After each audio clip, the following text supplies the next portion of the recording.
আসসালামু আলাইকুম রহমতুল্লাহ। আলহামদুলিল্লাহ। সম্মানিত প্রিয় দর্শক, আসলে সামনে শীত আসতেছে।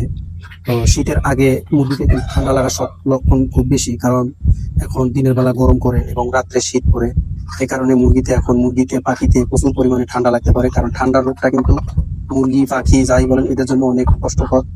সেই মুরগি এগুলোতে ঠান্ডা লাগার লক্ষণ খুবই বেশি। এখানে দেখতেছেন এগুলো হচ্ছে টার্কি মুরগিগুলো হচ্ছে ঠান্ডা লাগে। তো আজকে আমি আপনাদেরকে দেখাবো কি ওষুধের মাধ্যমে আপনারা যদি সবসময় এটা ইউজ করতে পারে, তাহলে আপনাদের মুরগিতে ঠান্ডা লাগবে না এবং আপনাদের পাখিগুলো অনেক সুস্থ থাকবে।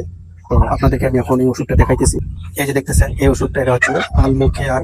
হ্যাঁ, পালমোকেয়ার ওষুধ। এটা আপনারা যদি আপনার পোলট্রির শ্বাসযন্ত্রের বিভিন্ন যাবতীয় সমস্যা, মতো ঠান্ডা জাতীয় যত সমস্যা আছে, এই পালমোকেয়ারটাই কাজ করে। তো আপনারা এই ওষুধটা, এই দেখতেছেন স্কিন দেওয়া ওষুধটা, এই ওষুধটা আপনারা মুরগি বা কোয়েল পাখিকে পানির সাথে মিক্স করে খাওয়াতে পারবেন। আর যদি আপনারা বলেন যে না, পানির সাথেও খাওয়াতে পারবেন, আবার যদি এটা স্প্রে করেন, স্প্রে মেশিন দিয়ে আপনারা এভাবে স্প্রে করে পুরো ঘরে আপনার ওই পাখিকে স্প্রে করে দিতে পারবেন। যদি আপনারা চান, এটা দিয়ে আপনারা স্প্রে করতে পারবেন। স্প্রে করে দিলেও আপনার এটা অনেক কমিয়ে পাওয়ার। যদি আপনারা স্প্রে করেন তাহলে আপনার এইটা যে একটা গ্যাস, এই গ্যাসে মানে আপনার পাখি ঠান্ডা সেরে যাবে এবং আপনার পানি তো খাওয়াতে পারবেন। তা না হলে আপনারা স্প্রে করেও দিতে পারবেন। তো আপনারা যেভাবেই দেন ওইভাবেই এটা উপকার হয়।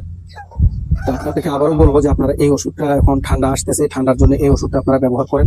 ব্যবহার করলে আপনাদের পাখি বা মুরগি ইনশাআল্লাহ ঠান্ডা সেরে যাবে। সেক্ষেত্রে আপনাদেরকে বলবো যে আপনাদের যদি কারো টার্কি মুরগি লাগে খাওয়ার জন্য, দেখতেছেন এই টার্কি মুরগিগুলো, এগুলো বিক্রি করবো। যদি আপনাদের কারো লাগে তো আপনারা খাওয়ার জন্য নিতে পারেন। এগুলা এক একটা সাইজে প্রায় 3, 3.5, 4 কেজি ওজন হয়ে গেছে। যদি আপনারা কেউ নিতে চান তো আমার সাথে যোগাযোগ করবেন। দেখতেছেন এগুলো হচ্ছে টার্কি মুরগি। তো আপনারা নিতে পারেন, লাগলে আপনারা যোগাযোগ করবেন। আসসালামু আলাইকুম।